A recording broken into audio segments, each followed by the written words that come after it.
Good morning to the commissioners, community leaders, and fellow advocates. First, I want to start by thanking the ADCRC for this work and for your sacrifice. It does not go without notice that you all are giving time, effort, your personal freedom to do this great work, and we want to say thank you on behalf of the community.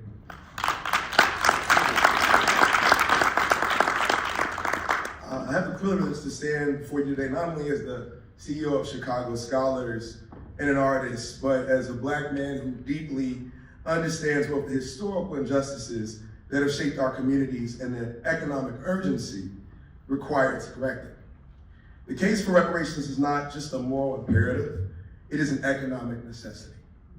Dr. King once said that the arc of the moral universe is long, but it bends towards justice. However, justice does not happen passively. It requires action, investment, and commitment. Reparations are that commitment. A commitment to repairing the systemic harm inflicted upon the Black community through redlining, disinvestment, housing contracts, systemic oppression, discriminatory policies that have robbed generations of wealth and opportunity from our communities. Education has always been one of the most powerful tools for empowerment, yet it has been systemically weaponized against Black communities. After slavery ended, Black Americans were deliberately excluded from educational systems, while white Americans benefited from government subsidized public education, the GI Bill. And despite the enormous barriers Black communities built, we built our own schools during Reconstruction, only to see them burned or defunded by white supremacists and state policies. In the 20th century, the Jim Crow era enriched this inequity. Black schools received only a fraction of the resources provided to white schools, leaving generations uneducated and economically disadvantaged. Even after the landmark Brown versus the Board of Education decision in 1954, efforts to integrate schools were slow and met with violent resistance. Today, the ripple effects are undeniable. Schools in predominantly Black neighborhoods still receive $23 billion in less funding annually than schools in predominantly white areas, despite serving equal numbers of students. Just in Chicago, the average commute time of a Black student is 45 minutes more than that of their white counterparts. Black students disproportionately attend schools in districts with crumbling infrastructure, outdated technology, and fewer AP classes, advanced placement, limiting access to college preparation.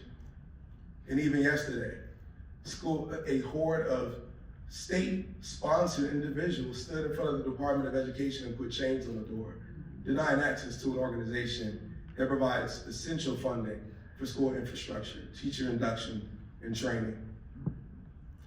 According to the U.S. Department of Education, Black students are nearly 4 times more likely than white students to be suspended, further disrupting their educational progress. This educational disinvestment has led directly to economic disparities. A report from the Federal Reserve shows that the median wealth of a Black family in the U.S. is just $24,000 compared to $188,000 for the average white family. And at the current pace of decline, Black family wealth will be negative by 2035. This gap is no accident.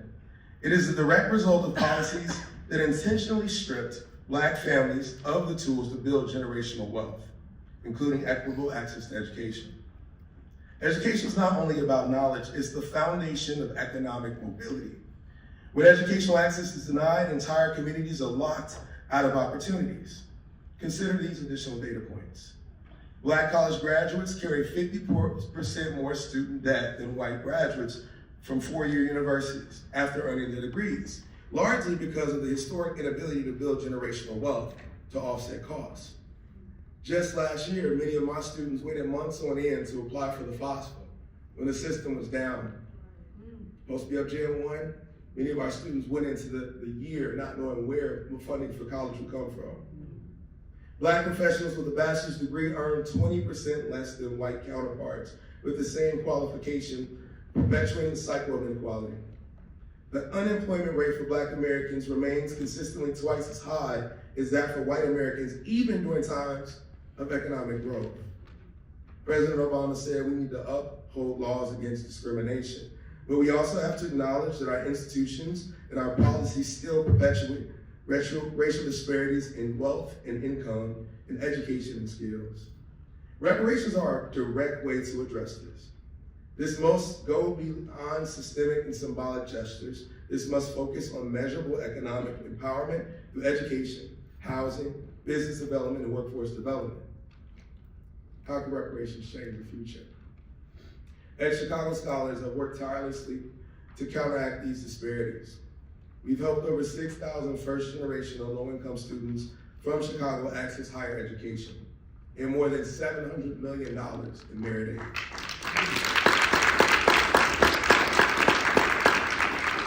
These scholars, many of whom come from Chicago's most underserved neighborhoods, where I come from, where Tanika just talked about, are transforming their families' futures through education. And they're creating opportunities through entrepreneurship and raising venture capital and equipping their own students, Black and brown youth, with the tools to succeed in industries where they've largely been misrepresented and historically absent. One of my students, Stephen Wilson, created something called the Unprecedented Shot, a young man from Inglewood who attends Ohio State University majoring in mechanical engineering. The Unprecedented awards 6 scholarships, $1,000 scholarships to young men from Inglewood, gives them headshots, custom suits, the whole nine. Steve is 22 years old. He's done this for the last 5 years.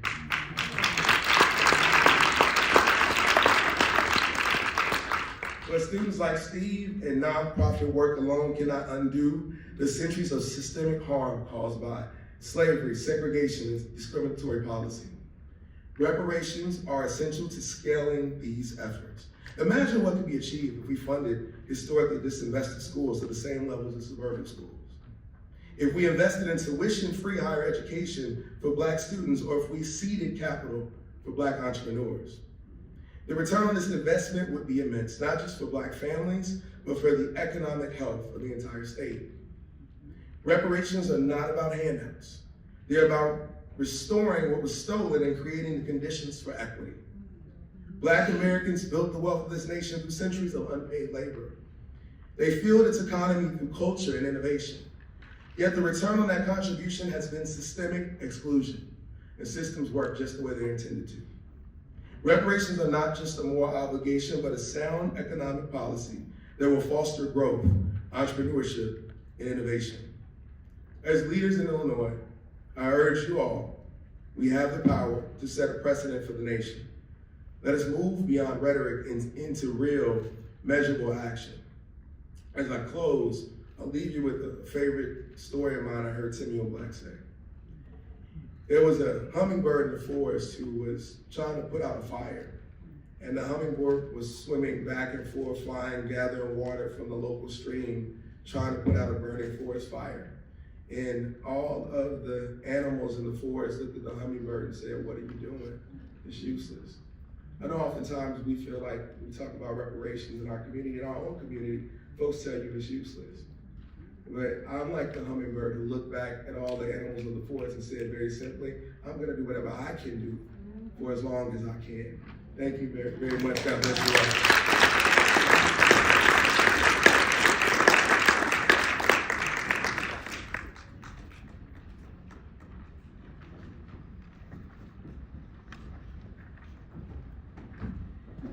And next, I would like to invite to the stage Dr. Griffin.